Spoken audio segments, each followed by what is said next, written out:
दोस्तों, आज हम बात करने वाले हैं माइग्रेन की। माइग्रेन के लक्षण क्या हैं, माइग्रेन होता क्या है, कैसे होता है माइग्रेन और माइग्रेन हो तो आपको क्या करना चाहिए।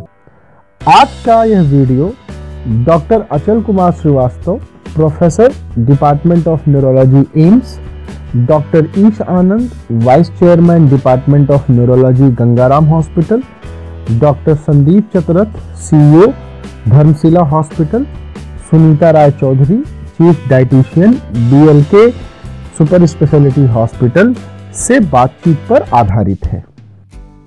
कुछ लोगों को, खासकर महिलाओं को, तेज सिर दर्द की समस्या रहती है। कभी कभी यह दर्द आधे सर में होता है तो कभी कभी यह पूरे सर में भी होता है।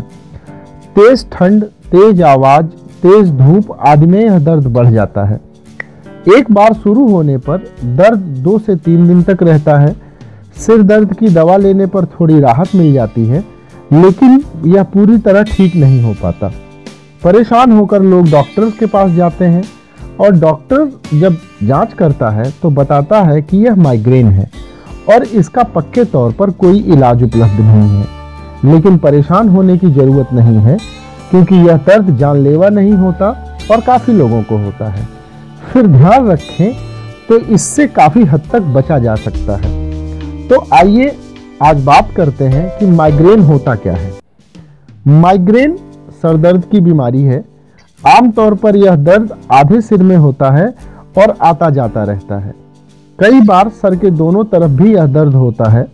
माइग्रेन का दर्द 2 घंटे से लेकर 72 घंटे तक बना रहता है। कई बार दर्द शुरू होने से पहले मरीज को चेतावनी भरे संकेत भी मिलते हैं, जिससे उसे यह पता चल जाता है कि सर में दर्द होने वाला है। इन संकेतों को ऑरा कहते हैं। माइग्रेन को थ्रॉम्बिंग पेन इन हेडेक भी कहा जाता है। इसमें ऐसा लगता है कि जैसे सर पर हथौड़े पड़ रहे हैं। यह दर्द इतना तेज होता है कि कुछ वक्त के लिए मरीज ढंग से कामकाज भी नहीं कर पाता। ज्यादातर लोगों में माइग्रेन की बीमारी जीन से संबंधित होती है। यह बीमारी पुरुषों के मुकाबले महिलाओं में ज्यादा होती है और यह बीमारी बच्चों को भी हो सकती है। तो अब बात करते हैं कि कैसे होता है माइग्रेन। माइग्रेन होने का वैज्ञानिक कारण मरीज की खोपड़ी की ब्लड वेसल्स यानी खून की नलियों को फैल जाना होता है। उसके बाद इसमें कुछ खास तरह के केमिकल निकलते हैं। ये केमिकल नर्व फाइबर यानी तंत्रिका रेशों द्वारा पड़ने वाले दबाव की वजह से निकलते हैं। दरअसल जब सिर में दर्द के दौरान कोई आर्टरी या ब्लड वेसल्स फैल जाती है तो वह नर्व फाइबर्स पर दबाव डालती है।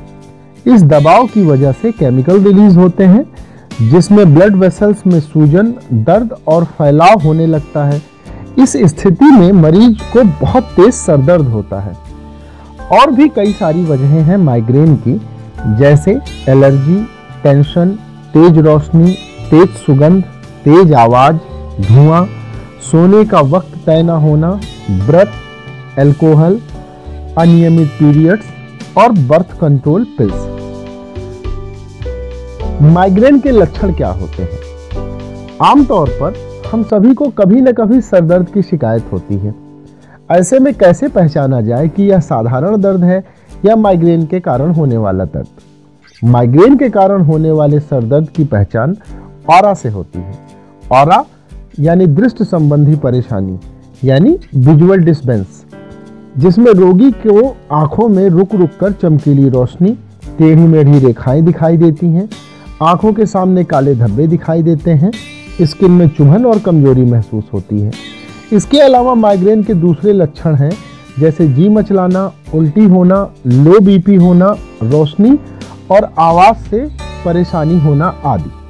आंखों के नीचे डार्क सर्कल होना, गुस्सा, चिड़चिड़ापन आदि भी माइग्रेन के लक्षण हैं।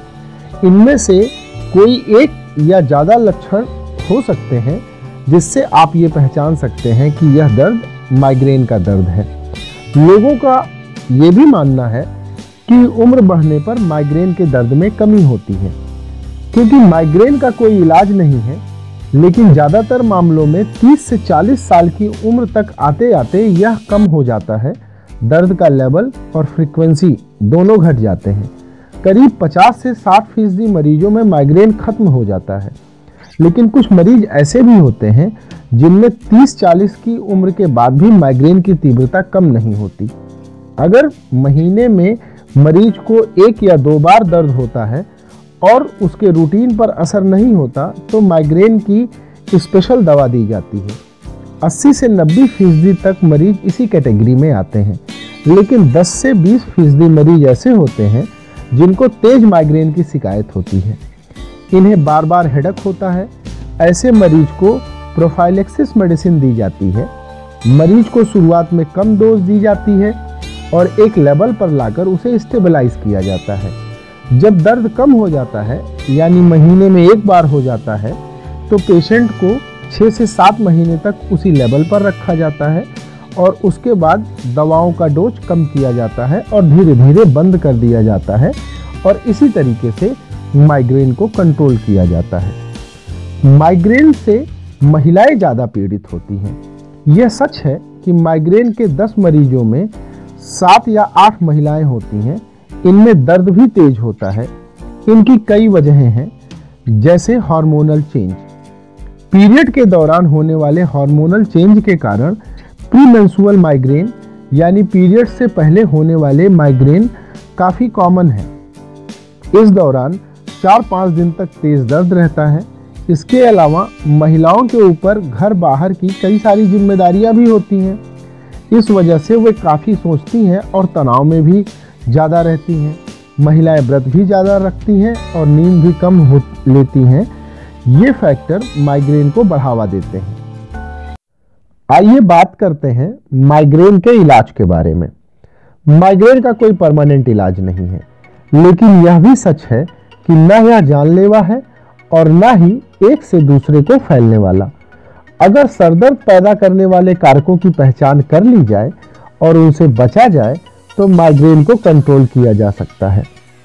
तेज दर्द होने पर मरीज को सुमाट्रिप्टिन, रिजाट्रिप्टिन, नेप्रोसिन, पैरासीटामोल आदि दवाएं दी जाती हैं, जबकि बार बार अटैक होने पर प्रोपेनोलोल या फ्लुनर्जिन, प्रोफाइलेक्सिस आदि दवाएं दी जाती हैं। माइग्रेन के मरीज को यह भी ध्यान रखना चाहिए कि माइग्रेन का बचाव ही पक्का इलाज है। इस बीमारी में बचाव बहुत ही जरूरी है, इसलिए ध्यान रखें कि तापमान में तेज बदलाव से बचें, जैसे एसी से एकदम गर्मी में ना निकलें या फिर तेज गर्मी से आकर बहुत ठंडा पानी ना पिएं। सूरज की सीधी रोशनी से बचें। अगर आप बाहर निकल रहे हैं तो छाता लगाकर और सनग्लासेस पहनकर निकलें। गर्मी और उमस से बचने के लिए ठंडी जगहों पर रहें। गर्मी के मौसम में कम से कम ट्रैवलिंग करें। दिन में 8 से 10 ग्लास पानी जरूर पिएं, वरना डिहाइड्रेशन हो सकता है। डिहाइड्रेशन माइग्रेन का प्रमुख कारक है। शरीर हाइड्रेट रहेगा तो माइग्रेन के चांस कम होंगे। बरसात के मौसम में जब उमस बहुत ज़्यादा होती है, हमें वैसी चीज़ों को खाने पीने से बचना चाहिए जिससे पसीना ज़्यादा निकलता है। इन दिनों ज़्यादा चाय कॉफ़ी पीने से भी बचना चाहिए। मिर्च को नहीं खाना चाहिए। ब्लड प्रेशर को मेंटेन रखना चाहिए। ओरल कंट्रासेप्टिव यानी गर्भ निरोधक लेने से बचें या कम डोज लें। इसमें प्रोजेस्टेरॉन की मात्रा ज़्यादा होती है जो हार्मोन को असंतुलित कर देती है। इससे माइग्रेन के चांस बढ़ जाते हैं। सुबह सूरज निकलने से पहले वॉक पर जाएं। नंगे पांव घास पर चलें। इससे तनाव कम होता है, जिससे हार्मोन्स भी बैलेंस हो जाते हैं और इन सब वजहों से माइग्रेन भी कम हो जाता है। रोजाना 30 मिनट योग और प्राणायाम जरूर करें, इससे काफ़ी फायदा होता है। माइग्रेन के मरीजों को अपनी डाइट का भी बहुत विशेष ख्याल रखना पड़ता है। माइग्रेन के मरीजों को खूब सारा लिक्विड यानी तरल पदार्थ जैसे सूप, नींबू पानी, नारियल पानी, छाछ, लस्सी आदि पीना चाहिए। फल और हरी सब्जियां खूब खाना चाहिए। दिन भर में आधा छोटा चम्मच नमक से ज़्यादा नमक खाएं। चाय, कॉफ़ी और दूसरे कार्बोनेटेड ड्रिंक लेने से बचें। इन्हें लेने से माइग्रेन बढ़ सकता है। अल्कोहल और चॉकलेट के सेवन से भी बचना चाहिए, इनसे भी सर दर्द बढ़ सकता है। बेहद तेल मसाले वाला खाना और उपवास भी माइग्रेन की परेशानी को बढ़ाते हैं, इसलिए इससे भी बचना चाहिए। कुछ तरह के चीज और कुछ प्रोसेस्ड मीट खाने से भी माइग्रेन बढ़ सकता है, तो इन चीजों से भी बचना चाहिए। कुछ घरेलू चीजों को इस्तेमाल करके भी आप माइग्रेन के दर्द में राहत पा सकते हैं, जैसे आइस पैक। माइग्रेन की वजह से बनने वाली फैली या सूजी मांसपेशियों को रिलैक्स करने के लिए आइस पैक काफी फायदेमंद है। एक साफ टॉवल के कुछ टुकड़े आइस में रखें और उससे सिर, माथे और गर्दन के पीछे 10 से 15 मिनट सिकाई करें। पिपरमिंट ऑयल की कुछ बूंदें मिलाने पर भी असर जल्दी होता है। जब भी जरूरत लगे इस्तेमाल करें। आप हॉट और कोल्ड कंप्रेस को अल्टरनेट भी यूज कर सकते हैं। इसके अलावा मसाज भी काफी फायदेमंद होता है। सर की मसाज करें। पहले 2 उंगलियों से हल्के हाथ से गोल गोल घुमाकर सर की मसाज करें। खोपड़ी के बीच, दोनों भौहों के बीच और आंखों के कोनों पर स्थित प्रेशर पॉइंट को दबाएं। तिल के तेल में एक टुकड़ा दालचीनी और 1-2 इलायची डालकर गर्म कर लें। इस तेल से मालिश करें। मालिश दर्द के सिग्नल को दिमाग तक पहुंचने में अवरोध पैदा करती है। इससे सेरोटोनिन बढ़ जाता है और वह दर्द को कम करने में मदद करता है। इसके अलावा आप पिपरमिंट की चाय भी इस्तेमाल कर सकते हैं। पिपरमिंट में सूजन को कम करने वाले गुण होते हैं। यह शांत और स्थिरता का भाव भी पैदा करता है। आप पिपरमिंट चाय पी सकते हैं या फिर पिपरमिंट ऑयल की कुछ बूंदें 1 चम्मच शहद के साथ आधे ग्लास पानी में मिलाकर भी पी सकते हैं। पिपरमिंट ऑयल से सर और माथे पर 20 से 25 मिनट मालिश करना भी काफी फायदेमंद होता है। पिपरमिंट के अलावा सेब का सिरका भी काफी फायदेमंद होता है। सेब का सिरका माइग्रेन में राहत दिलाता है। 1 ग्लास पानी में 1 छोटा चम्मच सेब का सिरका और कुछ चम्मच शहद डालकर पिएं। करीब 30 दिन तक लगातार पीने से राहत मिलेगी। जब माइग्रेन हो या लगे कि होने वाला है तो 2-3 चम्मच लें। यह शरीर को शुद्ध करने, शुगर, ब्लड प्रेशर को कंट्रोल करने, वजन को कम करने के अलावा हड्डियों और जोड़ों के दर्द में भी राहत दिलाता है। सेब का सिरका नहीं है तो आप सेब भी खा सकते हैं। ग्रीन एप्पल को सूंघना भी फायदेमंद होता है। सेब के सिरके के अलावा आप अदरक का भी इस्तेमाल कर सकते हैं। अदरक भी सर दर्द में राहत दिलाती है। अदरक का 1 चम्मच रस 1 चम्मच शहद के साथ मिलाकर खाने से फायदा होता है। चाय में भी अदरक डालकर पी सकते हैं। अदरक का 1 टुकड़ा मुंह में रखना भी फायदेमंद होता है और अदरक का किसी भी रूप में सेवन करना माइग्रेन के दर्द में फायदेमंद होता है। अगर आप अपनी बीमारी को अच्छी तरह समझेंगे तो उसको कंट्रोल करना आपके लिए बहुत ही आसान हो जाएगा। अपनी बीमारी को अच्छी तरह समझने के लिए कुछ वेबसाइट्स हैं जो आपकी मदद कर सकती हैं। इनमें से एक वेबसाइट है migrainebuddy.com। इस वेबसाइट पर आपको माइग्रेन से जुड़ी सारी जानकारी और माइग्रेन से बचने के बहुत सारे टिप्स मिलेंगे। माइग्रेन बडी नाम का एक एंड्रॉयड ऐप भी है। इसके अलावा migraineagain.com पर भी आप माइग्रेन की पहचान, लक्षण से लेकर बचाव और इलाज तक सारी जानकारी पा सकते हैं। कई सारे फेसबुक पेज हैं जैसे chronic migraine awareness, migraine support group जैसे पेज जो माइग्रेन के मरीजों के लिए काफ़ी फायदेमंद साबित होते हैं। इसके अलावा एक एंड्रॉयड ऐप जो हम आपको रिकमेंड करेंगे, फूड डायरी। फूड डायरी पर आप अपने खान पान का पूरा लेखा जोखा रख सकते हैं क्योंकि कई तरह के फूड से भी माइग्रेन बढ़ जाता है और इस डायरी के जरिए आप जान सकते हैं कि आपको किस फूड से माइग्रेन होता है और यह ऐप पूरी तरह फ्री है।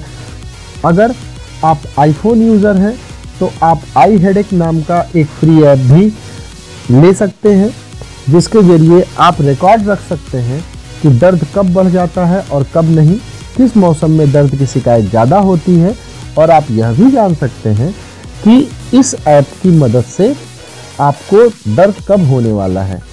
तो ये थी आज की जानकारी जो माइग्रेन के ऊपर थी।